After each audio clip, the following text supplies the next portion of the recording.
नमस्कार, प्रणाम साथियों। अवध डिग्री क्लासेस की इस ऑनलाइन सेशन में आपका स्वागत है। तो जो 100+ MCQ क्वेश्चन लेकर आए हैं हम, जो फुल्ली जो है एग्जाम पर फोकस किया गया है और सिलेबस पर बेस्ड है। तो चलिए हम इस कंप्लीट सेशन का रिवीजन करते हैं और साथ ही काफ़ी एक्सपेक्टेड क्वेश्चन रखे गए जो काफ़ी ज़्यादा चांसेस है यूपी कैडेट में आए। तो चलिए हम बिना समय गवाए अपने इस प्रश्न की ओर पढ़ते हैं। तो हमारा पहला प्रश्न है, मोहनजोदड़ो है सभ्यता किस नदी पर विकसित हुई थी। तो किस नदी पर विकसित हुई थी? तो ये सिंधु नदी पर विकसित हुई थी मोहनजोदड़ो सभ्यता। अगला प्रश्न है, महात्मा बुद्ध ने अपना जो प्रथम उपदेश था, महात्मा बुद्ध ने प्रथम उपदेश कहाँ दिया था? तो महात्मा बुद्ध ने प्रथम उपदेश सारनाथ में दिया था। ठीक है, महात्मा बुद्ध ने अपना पहला उपदेश सारनाथ में दिया था। अगला प्रश्न है, निम्न में से किस स्थान पर कुंभ का मेला जो है नहीं लगता है? किस स्थान पर कुंभ का मेला नहीं लगता है? किस स्थान पर नहीं लगता है? इलाहाबाद, हरिद्वार, उज्जैन या फिर ऋषिकेश। किस स्थान पर कुंभ का मेला कहाँ नहीं लगता है? तो जो कुंभ का मेला है या ऋषिकेश में कुंभ का मेला नहीं लगता है। ऋषिकेश में कुंभ का मेला नहीं लगता है। अगला प्रश्न है, राजघाट किसकी समाधि स्थल है? राजघाट किसकी समाधि स्थल है? तो राजघाट महात्मा गांधी जी का समाधि स्थल है। अगला प्रश्न है, दिल्ली का लाल किला, जो दिल्ली का लाल किला है किसने बनवाया था? तो अकबर बनवाए थे या फिर शाहजहां ने बनवाए थे? तो जो दिल्ली का लाल किला है वो शाहजहां ने बनवाया था। ठीक है, शाहजहां ने बनवाया था दिल्ली का लाल किला। अगला प्रश्न है, सत्यार्थ प्रकाश किसकी रचना है? जो सत्यार्थ प्रकाश है ये महर्षि दयानंद सरस्वती जी की रचना है। ठीक है, महर्षि स्वामी दयानंद सरस्वती जी की रचना है। ठीक है, अगला प्रश्न है, लोकसभा में राष्ट्रपति द्वारा कितने सांसद मनोनीत किए जा सकते हैं? तो कितने सांसद मनोनीत किए जा सकते हैं? तो 2 सदस्य जो है मनोनीत किए जा सकते हैं, लेकिन वर्तमान में 0 हैं। लोकसभा में राष्ट्रपति द्वारा कितने सदस्य जो है सांसद मनोनीत किए जा सकते हैं?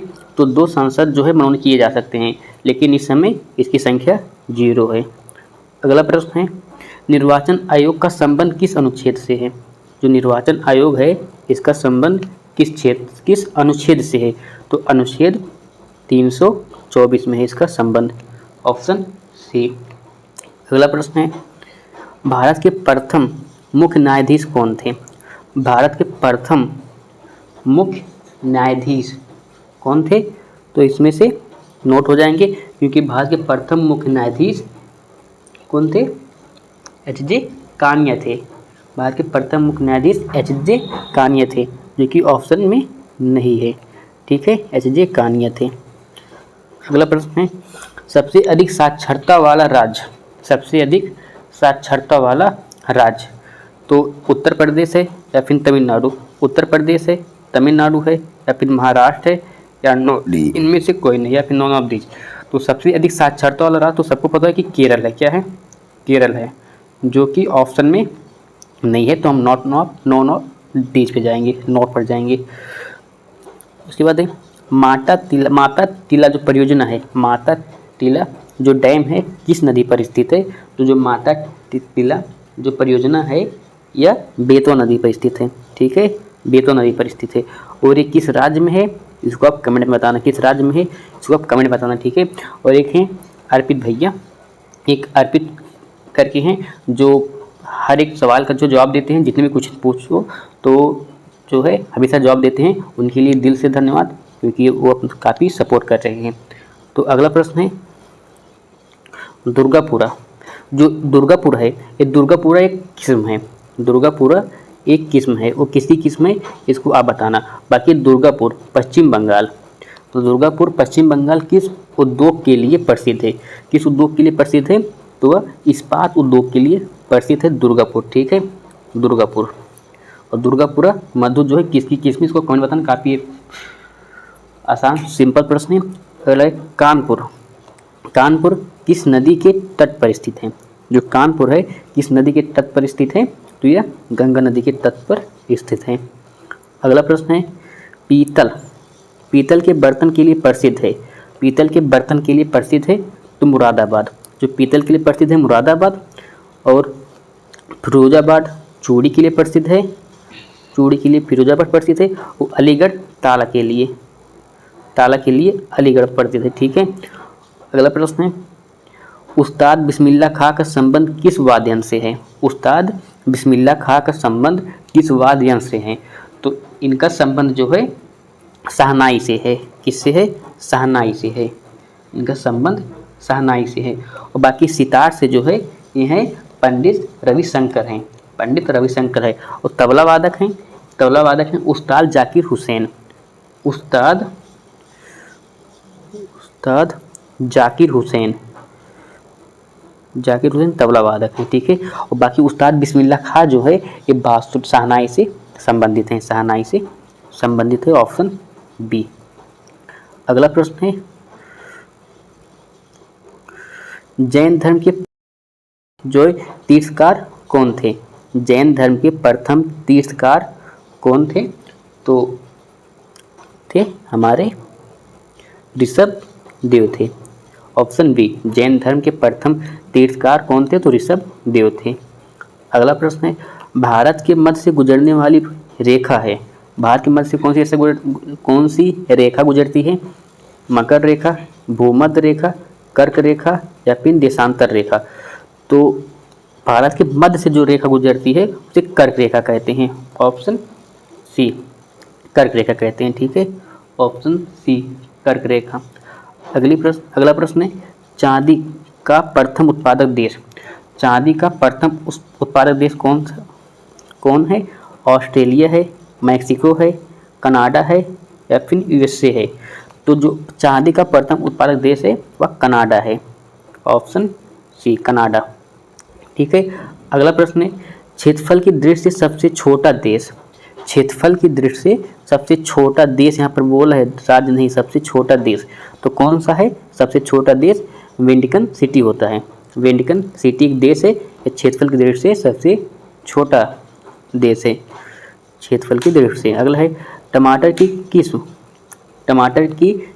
किस्म में तिरपल रोग प्रतिरोध है, किस किस्म में तिरपल रोग प्रतिरोध है? तो किस किस्म में है?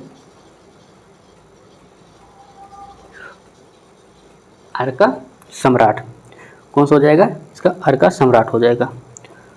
अगला प्रश्न है बैगन, जो बैगन में कड़वाहट होती है, बैगन में जो कड़वाहट होता है उसका कारण क्या है?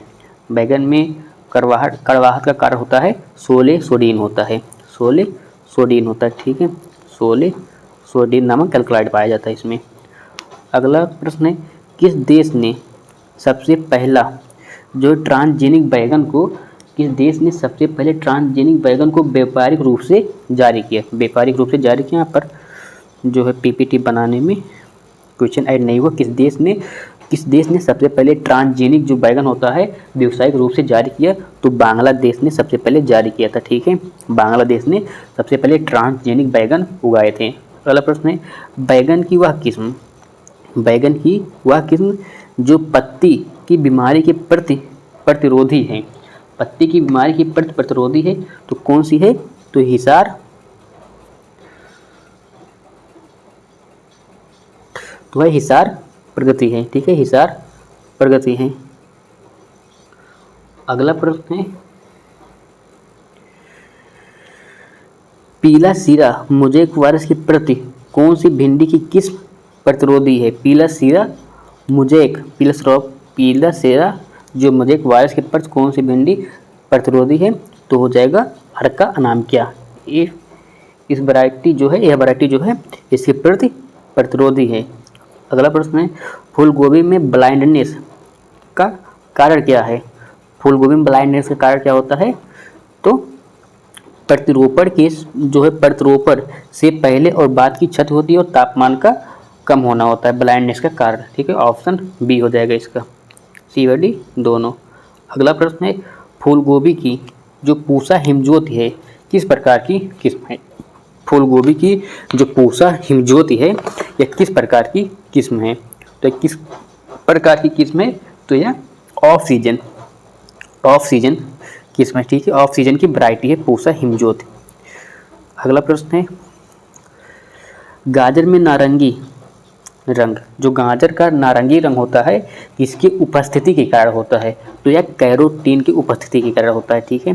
कैरोटीन की उपस्थिति के कारण होता है। और बात की एंथोसायनिन के कारण फलों का रंग जो होता है एंथोसायनिन के कारण होता है। अगला प्रश्न है, मूली की पूसा जामुनी प्रकार की किस्म है, इसकी विशेषता क्या है?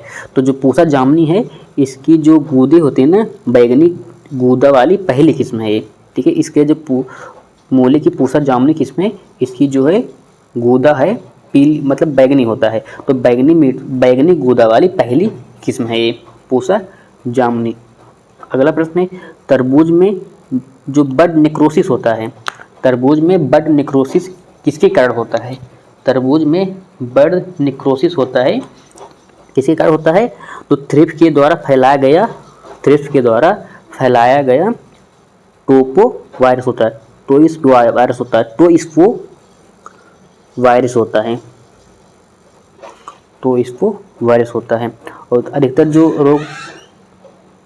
रोग होते हैं, जो वायरस जनित रोग होते हैं वो एफिड ही फैलाता है। अधिकतर रोग का वाहक जो है एफिड होता है।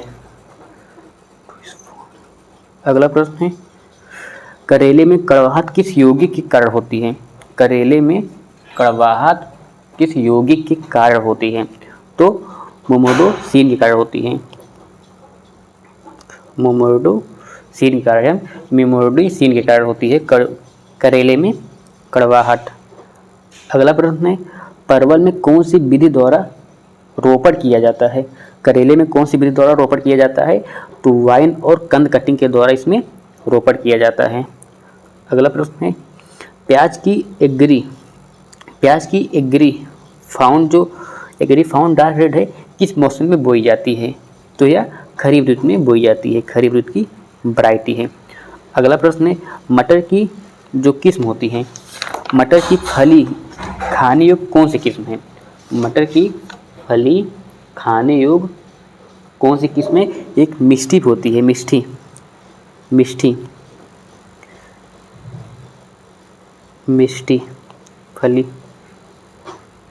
फली, ठीक है। मटर की खाने योग्य जो फली खाने योग्य कौन सी किस्म है? तो मिष्टी फली, ऑप्शन बी, जिसे साल्विया भी कहते हैं, ठीक है। इसको साल्विया के नाम से भी जाना जाता है। अगला प्रश्न है, विद्युत मोटर में जो स्थिर रहने वाला भाग को क्या कहते हैं? विद्युत मोटर में जो भाग स्थिर रहता है उसको क्या कहते हैं? उसे स्टेटर कहते हैं।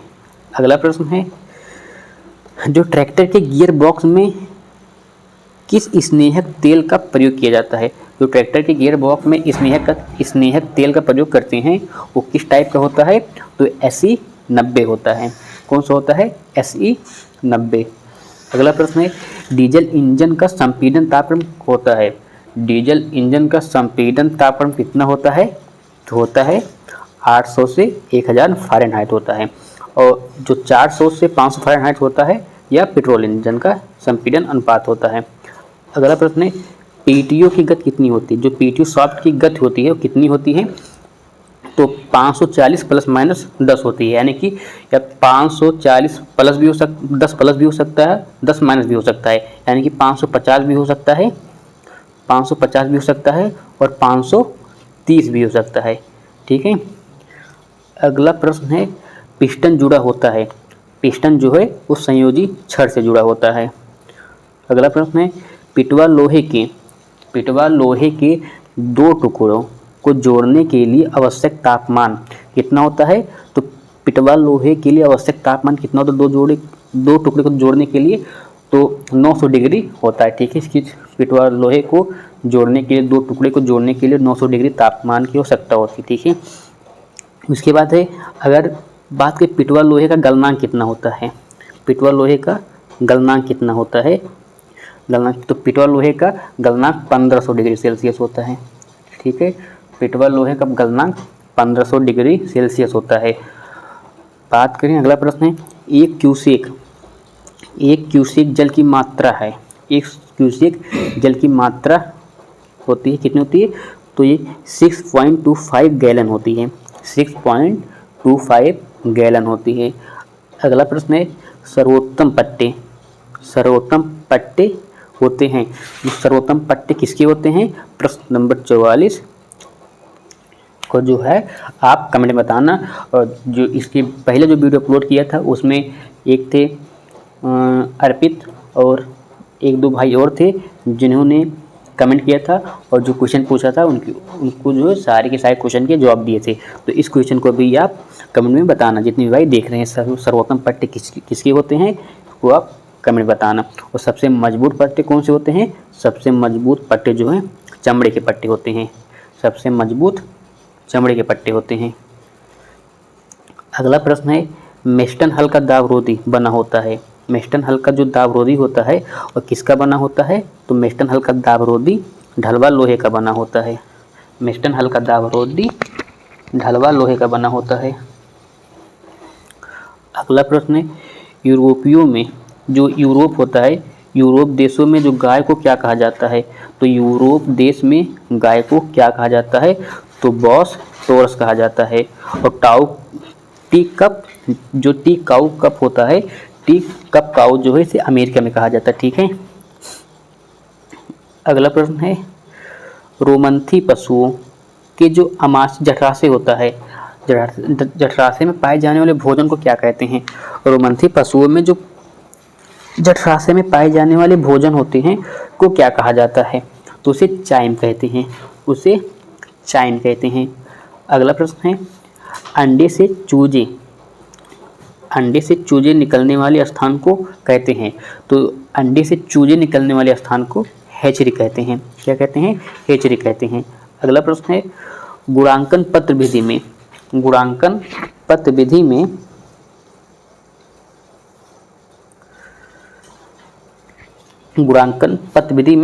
आयन की कमियों के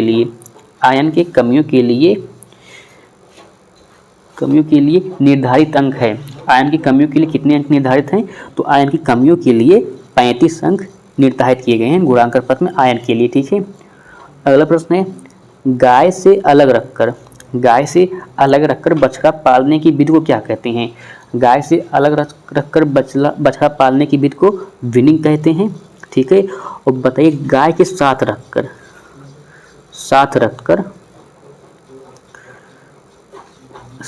बछड़ा पालने को क्या कहा जाता है? उसको कमेंट बताना, ठीक है। क्योंकि आप जितने भी कमेंट करेंगे तो मतलब हो सकता है कोई और भाई का तैयार हो जाए और आपका भी मुझे पता चले कि हाँ आप लोग सपोर्ट भी करें, जिससे मुझे मोटिवेट मिले वीडियो बनाने के लिए। अगर आप सपोर्ट करेंगे तो अच्छी वीडियो जो है अपलोड हो जाएंगी, नहीं तो मैं भी डिमोटिवेट हो जाऊँगा। तो अगला प्रश्न है, एग्रो सिल्वीकल्चर होता है में किसका जो है सम्मिलित होता है? जो एग्रो सिल्वीकल्चर होता है में क्या सम्मिलित होता है? तो क्या सम्मिलित होता है? इसमें सिल्वीकल्चर में अगर पूछा जाए सिल्वीकल्चर में किसका अध्ययन किया जाता है? तो सिल्वीकल्चर में वृक्षों का अध्ययन किया जाता है, ठीक है। और बागवानी संबंधित है भी। तो जो एग्रो सिल्वीकल्चर है इसमें फसलें और वृक्ष आते हैं, ठीक है। ये क्या क्या सम्मिलित है? इसमें फसलें और वृक्ष सम्मिलित हैं। अगला प्रश्न है, जो मिक्स्ड फार्मिंग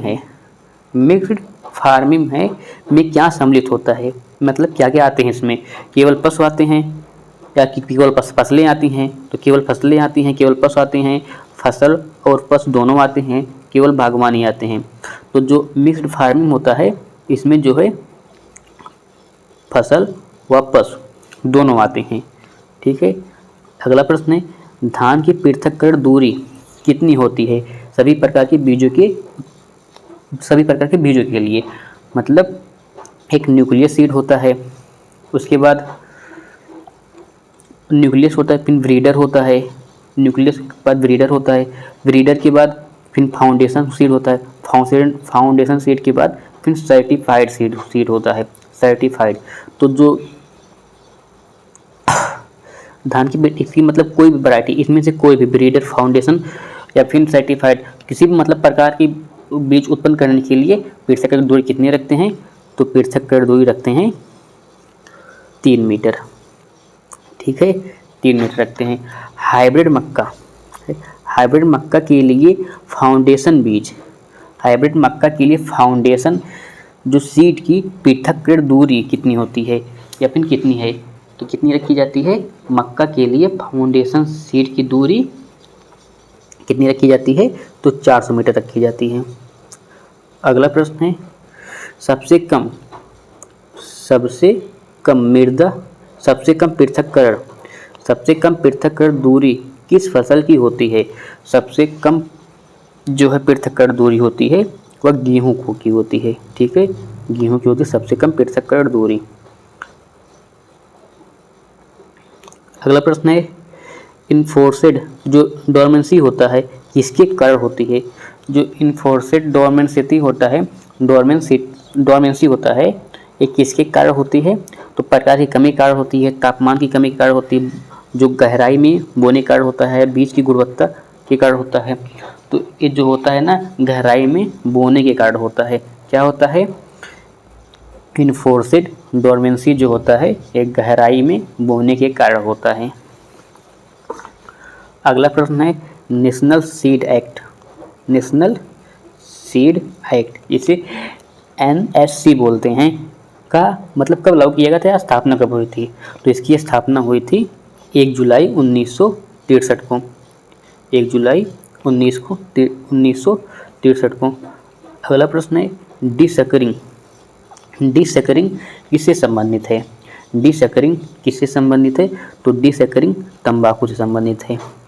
अगर आपको वीडियो अच्छा लग रहा हो तो कमेंट में S जरूर लिखना। अगर आपको ऐसे ही अच्छी क्लास से और चाहिए तो कमेंट में जरूर बताना, हाँ आगे की क्लास फिर से अपलोड कर दूंगा। फिर अगला प्रश्न है, मूंगफली के दानों में प्रोटीन की प्रतिशत मात्रा होती है, कितनी होती है? तो इसमें 25, लगभग 25% के आसपास होती है, लेकिन 25 में नहीं है तो हम ऑप्शन 30 लगाएंगे। कितनी होती है? तो 30 होती है मूंगफली में ऑप्शन के हिसाब से। मिश्रित फसल के लिए उपयुक्त खरपतवार है, मिश्रित फसल के लिए उपयुक्त खरपतवार क्या है? तो होता है ब्यूटाक्लोर, जो जिसका प्रयोग जो है इसे मस्टेटी भी बोलते हैं, इसका प्रयोग किया जाता है धान में। ठीक है, इसका प्रयोग धान में किया जाता है। और सल्फोसल्फ्यूरान हो गया एक 2,4-D, ये चौड़े पत्तियों के लिए किया जाता है। पेंडामिथिलीन, पेंडामिथिलीन है कि मिश्रित फसल के लिए उपयुक्त खरपतवार नाशी माना जाता है, पेंडामिथिलीन। ठीक है, पेंडामिथिलीन जो है उपयुक्त खरपतवार नाशी के रूप में जाना जाता है। मूंगफली की गुच्छेदार प्रजाति है, मूंगफली की गुच्छेदार प्रजाति है, कौन है? चित्रा है, विक्रम है या फिर T28 है, टाइप 28 है। तो ये सब तो हैं फैलने वाली, ये सब तो फैलने वाली हैं। बाकी जो बच्ची चित्रा और विक्रम ये सब फैलने वाली हैं। जो चंद्रा है, चंद्रा जो है ये गुच्छे वाली प्रजाति है। और जो मूंगफली है, मूंगफली में गुणसूत्र कितना होता है? तो ये कितना होता है? और साथ ही इसका OP क्या है, ओरिजिन प्लेस क्या है? इसका ओरिजिन प्लेस है ब्राज़ील। ठीक है, इसका ओरिजिन प्लेस है ब्राज़ील, इसका ओरिजिन प्लेस है ब्राज़ील। इसमें गुणसूत्र कितना होता है और साथ ही तेल परसेंट कितना होता है? तेल परसेंट इसमें कितना होता है इसको कमेंट करना। ये काफ़ी इजी क्वेश्चन है, ये सब आपको तैयार होना चाहिए। अगला प्रश्न है, वारा लक्ष्मी किस फसल के लिए उन्नत प्रजाति है? किस फसल की उन्नत प्रजाति जो वारा लक्ष्मी है? तो वारा लक्ष्मी जो है ये किस फसल की उन्नत प्रजाति है? तो यह कपास की जो है उन्नत प्रजाति है वारा लक्ष्मी। अगला प्रश्न है, हरी खाद जो है, हरी खाद गेहूँ प्लस सरसों फसल चक्र की चक्र सघनता कितनी है? फसल चक्र की फसल सघनता कितनी होती है? तो 100% होती है, 100% होता है। ठीक है, अगला प्रश्न है, अर्ली ड्रम हेड, काफ़ी इंपॉर्टेंट क्वेश्चन है, यूपी गवर्नमेंट रिपीटेड क्वेश्चन है ये। अर्ली ड्रम हेड जो है ये प्रजाति है, किसकी प्रजाति है? तो यह पत्ता गोभी की प्रजाति, अर्ली ड्रम हेड जो है ये पत्ता गोभी की प्रजाति है। अगला प्रश्न है, अरहर में डंठल व दानों का अनुपात, अरहर में डंठल वह दानों का जो है अरहर में दानों और डंठल का अनुपात कितना होता है, तो होता है एक 1:8 यानी कि एक अगर एक 1:8 बोल सकते हैं इसको। ठीक है। अगला जैसे कि पूछा जाए जो अरहर है, अरहर में किस प्रकार का अंकुर पाया जाता है, किस प्रकार का जर्मिनेशन पाया जाता है अरहर में किस प्रकार का अंकुर पाया जाता है, इसको आप बताइए क्योंकि इसमें अपवाद है। अगला प्रश्न है कैम पौधे का पहला स्थिर उत्पाद क्या है, कैम पौधे का पहला स्थिर उत्पाद क्या होता है, तो ऑक्जेलिक एसिड होता है। क्या होता है, ऑक्जेलिक एसिड होता है। अगला प्रश्न है C4 पौधे का पहला स्थिर उत्पाद क्या होता है, जो C4 जो कैम पौधे का होता है वही C4 पौधे का भी होता है। तो क्या हो जाएगा, जो कैम पौधे का होता है वही C4 पौधे का भी होता है। तो इसका हो जाएगा ऑक्जेलिक एसिड। ठीक है, इसका हो जाएगा ऑक्जेलिक एसिड। और इसका जो है प्रथम CO2 ग्राही कौन होता है, प्रथम CO2 ग्राही पेप होता है, प्रथम CO2 ग्राही पेप होता है। अगला प्रश्न है किन पौधे में बीज फल के अंदर जो फल के अंदर किन पौधे में जो है बीज फल के अंदर बंद नहीं रहते हैं, बंद नहीं रहते हैं, किसमें नहीं रहते हैं, जो जिम्नोस्पर्म होते हैं, जो जिम्नोस्पर्म होते हैं, जिम्नोस्पर्म में बीज फल के अंदर बंद नहीं रहते हैं। अगला प्रश्न है मक्का, जो मक्का है किस प्रकार का फल है, मक्का किस प्रकार का फल है, तो जितने भी ग्रेमनी कुल होते हैं उनका फल का प्रकार टाइप ऑफ फ्रूट जो है कैरीऑप्सिस होता है। ठीक है, क्या होता है, कैरीऑप्सिस होता है। अगला प्रश्न है गेहूं का पुष्पक्रम है, गेहूं का पुष्पक्रम होता है, तो गेहूं का पुष्पक्रम स्पाइक होता है। और धान का होता है, धान का पेनिकल होता है, धान का पेनिकल होता है। जो धान का पेनिकल होता है तभी आम में भी पेनिकल ही पाया जाता है, आम में भी पुष्पक्रम पेनिकल ही पाया जाता है। और जो धान है ये नाइट्रोजन को किस रूप में लेती है, धान हो गया गन्ना हो गया, मतलब नाइट्रोजन को किस रूप में लेती है, धान है नाइट्रोजन को किस रूप में ग्रहण करती है, किस रूप में ग्रहण करती है, धान जो है किस रूप में ग्रहण करती है नाइट्रोजन को। ठीक है, आपके ऊपर है।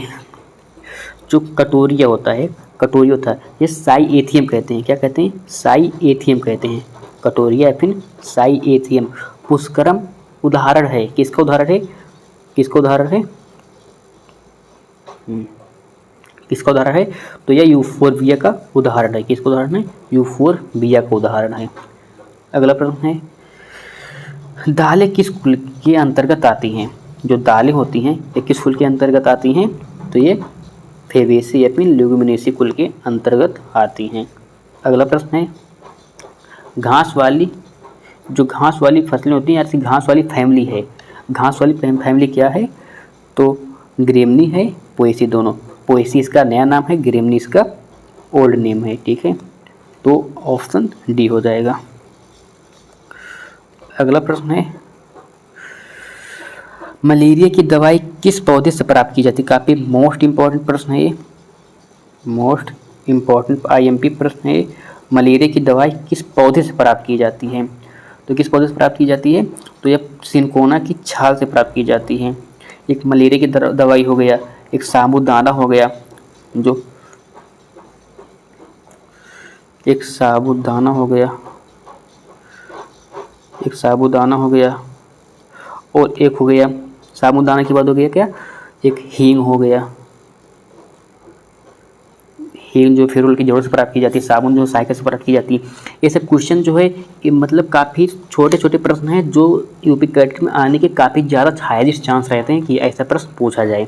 ठीक है, अगला प्रश्न है जो उभय फ्लोएमी है, उभय फ्लोएमी प्रकार के संवहन मंडल मिलते हैं, तो किसमें मिलते हैं, अगर हम बात करें जो हमारे पहला बॉटनी का 50 MCQ था, जिसमें मैं किसी को PPT बनाने के लिए दिया था, उसमें AI के थ्रू बनाए थे, जो AI जो है थोड़ा सा ChatGPT के थ्रू बनाए थे, जिसमें हिंदी थोड़ा गलत हो गया था, और काफ़ी क्वेश्चन जो है अच्छे से लिखा भी नहीं था, तो उसको मैं डिलीट कर दिया हूँ क्योंकि काफ़ी दिक्कत हो रही थी, मुझे खुद नहीं समझ आ रहा था कि उसमें लिखा क्या है। तो मैं क्वेश्चन कुछ और दिया तो कुछ और बनाए। तो इस पीपीटी को मैं बनाता हूँ तो काफ़ी टाइम लग जाता है, क्योंकि अगर 100 क्वेश्चन बना रहे हो तो कम से कम 1.5 से 2 घंटे टाइम लग जाता है टाइप करने में प्लस सेव करने में। इसलिए वो सोच रहा हूँ वीडियो फिर से अपलोड करूँ, क्योंकि उसमें ऐसे क्वेश्चन रखे गए थे तो कम से कम 70 से 80% चांस है कि वह क्वेश्चन पूछा जाए। ठीक है, बॉटनी के ऐसे प्रश्न थे जो पूछा जाए। अगर आप लोग बात बोले तो मैं उसको जो फिर से बनाकर अपलोड कर दूँ, फिर से मैं स्वयं से पीपीटी बनाऊँ, क्योंकि ये पीपीटी मैं खुद ही बनाता हूँ, अकेले वीडियो शूट करता हूँ, सारा चीज़ जो है अकेले ही मैनेजमेंट करता हूँ। तो प्रश्न क्या है, जो उभय फ्लोएमी होता है, जो उभय फ्लोएमी प्रकार के संवहन मंडल होते हैं या कुकुरबिट कुल में मिलते हैं। ठीक है, ये कुकुरबिटेसी कुल में पाए जाते हैं। अगला प्रश्न है काफ़ी मोस्ट इंपॉर्टेंट, पर फिर भी ये सब प्रश्न उसमें थे जो वीडियो में डिलीट कर दिया है। तो जिन संवहन मंडलों में कैम्बियम अनुपस्थित होता है, कैम्बियम अनुपस्थित होता है, उन्हें क्या कहते हैं, तो उन्हें क्लोज कहते हैं। क्लोज टाइप संवहन मंडल, क्लोज टाइप वेस्कुलर बंडल। ठीक है। अगला प्रश्न है सनहेम, जो सनहेम है रेसे बने होते हैं, सनहेम रेसे बने होते हैं, किसके बने होते हैं, वे फ्लोएम के बने होते हैं। अगला प्रश्न है द्रव और ऊर्जा में संबंध, द्रव्यमान और ऊर्जा में संबंध क्या है, तो E equal to M C square, equal to M C square, यहाँ पर ऑप्शन नंबर बी। अगला प्रश्न है निम्न में से कौन मिश्रण है, निम्न में से कौन मिश्रण है, साधारण फिटकिरी नहीं, कौन सा मिश्रण है, तो जो शहद है यह एक मिश्रण है, जैसे शहद हो गया, समुद्री जल हो गया, हवा हो गया, वायु हो गया, ये सब जो है मिश्रण है। फिर अगला प्रश्न है नमक का जलीय विलयन है, तो नमक का जलीय विलयन क्या होता है, तो समांगी मिश्रण होता है, नमक का जलीय विलयन समांगी मिश्रण होता है। अगला प्रश्न है रक्त है, रक्त एक विषमांगी मिश्रण है। ठीक है, ऐसे पूछा जाए रक्त एक विषमांगी मिश्रण भी है और एक रक्त एक तरल संयोजी ऊतक भी है, रक्त एक तरल संयोजी जो है ऊतक भी है, रक्त एक तरल संयोजी ऊतक भी है। और रक्त समूह की खोज किसने किया था, आपको बताना, रक्त समूह की खोज और RH फैक्टर की खोज किसने किए थे। अगला प्रश्न है प्रेशर कुकर में खाना जल्दी पकता है, प्रेशर कुकर में खाना जल्दी पकता है क्योंकि क्वथनांक कम ताप पर होता है, नहीं, क्वथनांक अधिक ताप पर होता है, हाँ क्वथनांक अधिक ताप पर होता है प्रेशर कुकर में, तभी खाना पकता है, ऑप्शन बी हो गया। अगला प्रश्न है CO2 माइन, जो CO होता है क्या है, लिखते हैं इसको CO3-2, जिस पर -2 का चार्ज है, ऊपर ये डबल माइनस है, इसका तुल्यांकी भार कितना होता है, तो इसका तुल्यांकी भार कितना होता है, तो इसका तुल्यांकी भार होता है 30 होता है। ठीक है, ये जो 2 लगा है, जैसे कि होता है CO3 है, यहाँ पर जो प्लस माइनस जो है 2 माइनस लगा है, इसका मतलब होता है ना यहाँ पर 2 बार माइनस है, इस वजह से यहाँ ऐसा लिखा जाता है CO3 -2 माइनस लिखा जाता है। ठीक है, 2 माइनस लिखा जाता है। तो इसका 30, अगर आपको तुल्यांकी भार निकालना, तुल्यांकी भार हो गया सब निकालना नहीं आता, तुल्यांकी भार पर संयोजकता, तो जो अगली वीडियो अगर आप उसमें बोलेंगे तो उसमें एक काफ़ी साधारण और सिंपल ट्रिक बता दूंगा जिससे काफ़ी आसानी से निकल जाता है। Al3 जो इसमें जैसे हो गया Al है, इसमें 3 प्लस हैं, तो 3 प्लस है, या ऐसे लिखा जा सकता है Al3 प्लस या Al3 प्लस, तो इसमें जो तुल्यांकी भार कितना होता है, इसका तुल्यांकी भार जो है 9 होता है, तो तुल्यांकी भार 9 होता है। अगला प्रश्न है काफ़ी महत्वपूर्ण प्रश्न है, ये भी फिजिक्स में, अगर फिजिक्स का पेपर बन रहा है ये नया तो ऐसा हो ही नहीं सकता है। तो मानक ताप और दाब पर एक मोल गैस का आयतन होता है, तो एक मोल गैस का आयतन कितना होता है, मानक ताप और दाब पर एक मोल गैस का आयतन होता है, तो कितना होता है, तो 22.4 लीटर होता है, या फिर 22,400 ml होता है।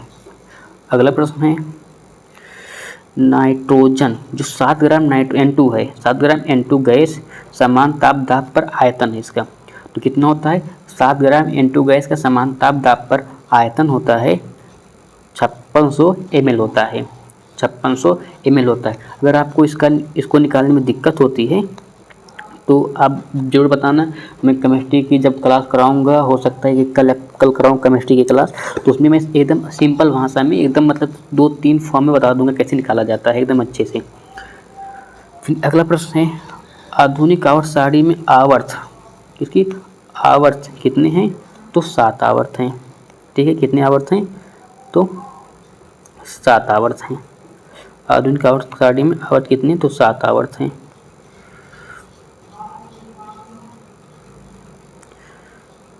फिर है अगला प्रश्न,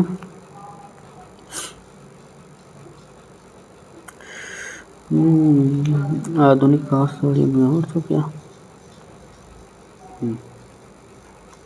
फिर अगला प्रश्न है, अम्ल है जो ये NaOH है, KOH है, ये तो क्षार है, तो जो H2SO4 है यह एक अम्ल है, इसको अम्लराज भी कहा जाता है H2SO4 का।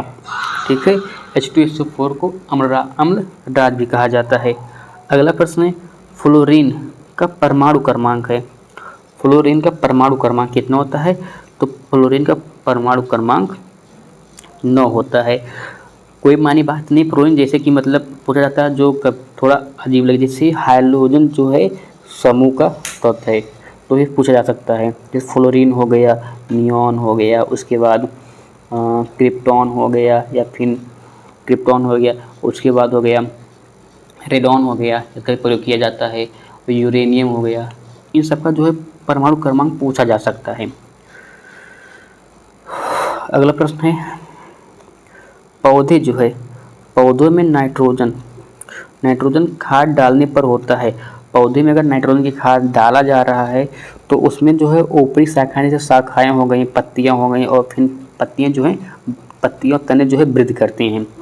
तो फलों का पकना इससे कोई संबंध नहीं है, फलों का उगना इसका भी कोई मतलब सेंस नहीं है। तो तने की वृद्धि होती है, तने शाखाओं पत्तियों की वृद्धि होती हैं। ठीक है, अगला प्रश्न है, जो अम्लीय माध्यम में KMnO4 होता है, अम्लीय माध्यम में KMnO4 होता है, इसका तुल्यांकी भार, इसका भार होता है, इसका भार कितना होगा, तो इसका भार कितना होगा 5 m/2, m/4, या फिर m/7, या फिर m/5 होता है। जो KMnO4 का होता है तुल्यांकी भार होगा अम्लीय माध्यम में, तो m/5 होता है। ठीक है, ऑप्शन डी। अगला प्रश्न है, अष्टक नियम लागू नहीं होता है। जो अष्टक नियम है ये किस पे लागू नहीं होता है, तो जो कॉपर और फिर आयरन होता है, यानी CuFe पर से लागू नहीं होता है, CuFe पर। अगला प्रश्न है,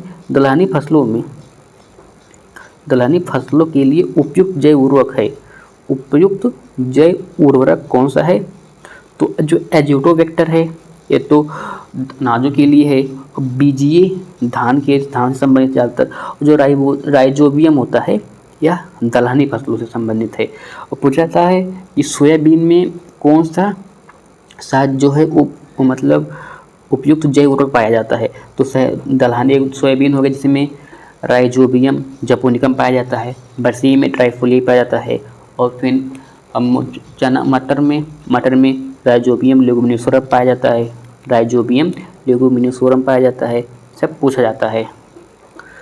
अगला प्रश्न है, सबसे उच्च आनुवांशिक गुणों वाला बीज है, सबसे उच्च आनुवांशिक गुणों वाला बीज है, कौन सा होता है, सबसे उच्च आनुवांशिक गुणों वाला बीज न्यूक्लियर सीड होता है, नाभिकीय बीज होता है सबसे उच्च। इसका कलर बताना, इसका रंग कैसा होता है, इसका रंग किस टाइप का होता है, मतलब किस टाइप का टैग लगा होता है इसमें, टैग किस टाइप का लगा होता है इसमें, इसको बताना है। निम्न में से किसमें प्रोटीन की मात्रा सर्वाधिक पाई जाती है, ये सब बच्चों को पता है जो एग्रीकल्चर से पढ़ रहे हैं, उत्तर भी दिख गया इसमें। सोयाबीन कितना पाया जाता है, 40 से 42% पाया जाता है। गेहूं की कटाई करते समय गेहूँ की कटाई करते समय प्रतिशत नमी होना चाहिए, कितना प्रतिशत नमी होना चाहिए? तो 25 से 30% नमी होना चाहिए। अगला प्रश्न है रेटिंग, काफ़ी महत्वपूर्ण प्रश्न है। जो रेटिंग है किस फसल से संबंधित है? तो जो रेटिंग की क्रिया है ये जूट में की जाती है। उसके बाद आगे जिनिंग, जिनिंग जिसको ओटाई भी बोलते हैं, जिनिंग या ओटाई या कपास से संबंधित है। मक्का में जो प्रोटेंडरी होता है ये मक्का से संबंधित है, प्रोटेंडरी होता है, प्रोटेंडरी मक्का से संबंधित है। और बात की मूंगफली से पैकिंग संबंधित है, मूंगफली क्या समय मूंगफली जो पैकिंग जो है मूंगफली से संबंधित है, पैकिंग जो मूंगफली से संबंधित है। अगला प्रश्न है निम्न में से कौन सी चने की किस्म नहीं है? किसकी किस्म नहीं है? तो चने की किस्म नहीं है। तो राधे भी है, के 851 भी है, उदय भी है। जो रचना है ये रचना मटर की किस्म है, रचना मटर की किस्म है। अगला प्रश्न है शून्य परिष्करण जीरो टिलेज का प्रारंभ कहाँ से हुआ था? तो वैसे तो यूएसए से हुआ था, लेकिन ये इंडिया में पूछ रहा, तो इंडिया में अगर पूछ रहा है तो शून्य परिष्करण का जो प्रारंभ हुआ था ये पंतनगर यूनिवर्सिटी से हुआ था। ठीक है। अगला प्रश्न है जो इक्रिसेट है, इक्रिसाट जो है ये स्थित है, कहाँ स्थित है? तो यह हैदराबाद में स्थित है। और जोधपुर में एक संस्था स्थित है जो काफ़ी फेमस है, पूछा जाता है। बाकी एक शुगर केन ब्रीडिंग इंस्टीट्यूट जो कोयम्बटूर में है। और प्लांट जेनेटिक ब्यूरो होता है इसमें जो है नई दिल्ली में है। और जो जोधपुर वाला है इसको आप कमेंट बताना। जैसे कि कजरी जो है कजरी एक क्रीडा दो है, एक क्रीडा है एक कजरी है, इसको बताना कहाँ है और कजरी भी कहाँ है, कजरी भी कहाँ, क्रीडा और कजरी कहाँ है इसको कमेंट बताना। काफ़ी ज़्यादा चांसेस है कि क्रिसाट SBI जो शुगर केन ब्रीडिंग इंस्टीट्यूट होता है और प्लांट जेनेटिक जो ब्यूरो होता है कहाँ पर है। उसके बाद क्रीडा क्रिसाट हो सकता है पूछा जाए, काफ़ी ज़्यादा चांसेस है कि यूपी कैडेट में जनरल एग्रीकल्चर में पूछा जाए, क्योंकि काफ़ी ट्रेंडिंग क्वेश्चन है, काफ़ी इंपॉर्टेंट क्वेश्चन है। तो अब क्रीडा और क्रिसाट जरूर बताना कहाँ पर हैं। जो भारत में नाबार्ड ये तो पूछा ही जाता है लगभग काफ़ी ज़्यादा चांसेस है, कोई भी पेपर उठा लो लगभग इसको आप जीके में या कोई भी जीके में भी आ जाता है, जनरल एग्रीकल्चर में भी आ जाता है और एग्रीकल्चर में भी आता है, एग्रोनॉमी पढ़ रहे हैं उसमें भी आ जाता है। तो नाबार्ड की स्थापना हुई थी, कब हुई थी? तो 12 जुलाई 1982 को हुई थी। काफ़ी अच्छा प्रश्न, काफ़ी ईजी भी, 12 जुलाई 1982। और जो क्रीडा और फिर एक क्रीडा और कजरी बताएं इसको कमेंट में ज़रूर बताना। फिर अगला प्रश्न है झूमिंग खेती किस राज्य में की जाती है? झूमिंग खेती किस राज्य में की जाती है? उत्तर प्रदेश, बिहार, महाराष्ट्र, असम।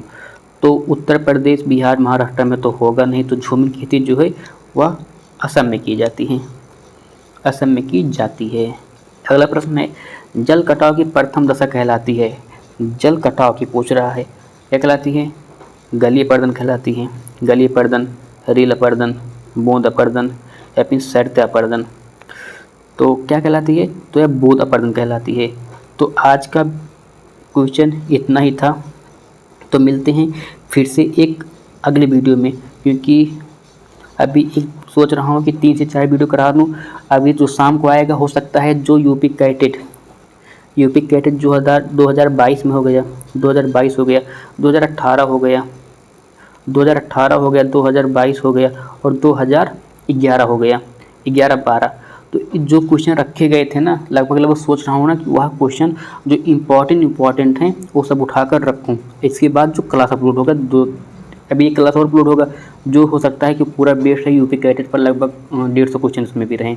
इसके बाद जो सेकेंड क्लास अपलोड करूँगा हो सकता है पूरे निचोड़, सबका निचोड़, तीनों चारों पेपर का जितने भी बांदा एग्रीकल्चर यूनिवर्सिटी जो है अटेंड करवाई थी, तो हो सकता है करवाऊँ। तो आप लोग वीडियो को सपोर्ट जरूर कीजिएगा और साथ में लाइक और एक प्यारा सा कमेंट करके जरूर जाइएगा। मिलते हैं अगले वीडियो में, तब तक आप लोग अपनी तैयारी अच्छे से कीजिए। Thanks for watching.